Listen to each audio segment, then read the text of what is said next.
नमस्कार, आप देख रहे हैं ओए अफलातून। मैं हूँ शिल्पा शर्मा और इस नवरात्रि के दौरान हम आपको सुना रहे हैं नवरात्रि में पूजी जाने वाली 9 देवियों की कहानियाँ। आज नवरात्रि का 9वां और आखिरी दिन है और आज के दिन पूजा की जाती है देवी सिद्धिदात्री की। जब आदिशक्ति ने अपने कुष्मांडा स्वरूप में इस ब्रह्मांड को जन्म दिया और फिर ब्रह्मा, विष्णु और महेश यानी त्रिदेव की रचना की, इसके बाद महेश यानी महादेव यानी शिव ने आदिशक्ति से प्रार्थना की और कहा कि मैं संपूर्ण ईश्वर बनना चाहता हूँ। अपनी इस इच्छा के लिए उन्होंने हजारों वर्षों तक तप किया। शिव की आराधना से अंततः आदिशक्ति प्रसन्न हुई और उन्होंने सिद्धिदात्री का रूप लिया, जो उनका मुस्कुराता हुआ ऐसा स्वरूप है जो लोगों को अष्ट सिद्धि और नवनिधि प्रदान करता है।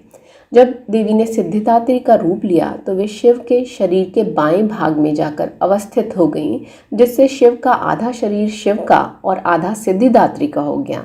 यही शिव का अर्धनारीश्वर रूप है, जहाँ उनके शरीर का आधा भाग नर का है और आधा नारी का है। इस तरह शिव के शरीर में शक्ति का वास भी है, जिससे उन्हें कई अद्भुत शक्तियाँ मिलती हैं और वे संपूर्ण ईश्वर कहलाते हैं। इस समय तक आदिशक्ति ने ब्रह्मा जी को धरती पर जीवन की रचना करने का काम सौंप दिया था। ब्रह्मा ने सबसे पहले धरती पर पहाड़ों, नदियों, मैदानों, झरनों की रचना की और फिर तरह तरह के पेड़, पौधे और फूलों की रचना की।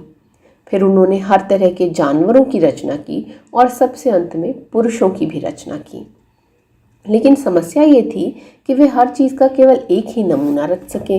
उनकी संख्या बढ़ाने की ब्रह्मा की सारी कोशिशें विफल रहीं। तब उन्होंने महादेव को बुलाया और कहा कि पता नहीं क्यों मैं एक प्रजाति की एक से अधिक कोई भी रचना नहीं कर पा रहा हूँ। ब्रह्मा के समक्ष शिव अर्धनारीश्वर रूप में आए। उन्होंने ब्रह्मा की बात का उत्तर देते हुए कहा, ऐसा इसलिए है क्योंकि आपकी रचना अधूरी है। लेकिन मैंने तो उन्हें सब कुछ दिया है, हृदय, कान, नाक, आँखें। अर्धनारीश्वर मुस्कुराकर बोले, उस तरह देखें तो सब कुछ ठीक है, पर आपने हर रचना का केवल नर ही बनाया है। आपकी रचना तब आगे बढ़ेगी जब आप इनका मादा रूप भी बनाएं। इसके बाद ब्रह्मा जी ने हर रचना का मादा रूप भी बनाया और सबसे अंत में उन्होंने नारी को बनाया। अब उनकी रचना पूरी हो चुकी थी और धरती अपना आकार ले चुकी थी। आदिशक्ति ने जब पृथ्वी को देखा तो वह बहुत प्रसन्न हुई और ब्रह्मा को सृजन का ईश्वर कहा।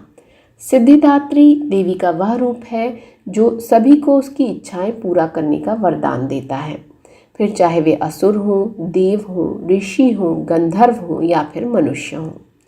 देवी सिद्धिदात्री भी हमारे मन के भीतर ही निवास करती हैं। वे ज्ञान के रूप में हमारे भीतर मौजूद हैं। उनकी पूजा को व्यावहारिक जीवन में उतारना हो तो ज्ञान अर्जित करें।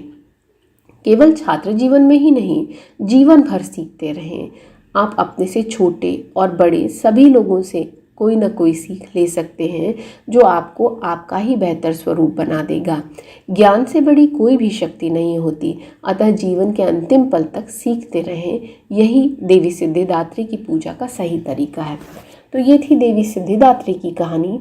उम्मीद करते हैं कि सरल भाषा में बताई गई देवी की इन कहानियों के सार तत्वों को आपने समझा होगा और इसे अमल में भी लाएंगे। आप सभी को दशहरे की बहुत बहुत शुभकामनाएं। तो अभी दे इजाज़त और अपना ख्याल रखें। और हाँ, यदि आपने हमारे चैनल को अब तक सब्सक्राइब नहीं किया है तो ज़रूर कर लें, ताकि आप हमारे वीडियोस देख सकें। धन्यवाद।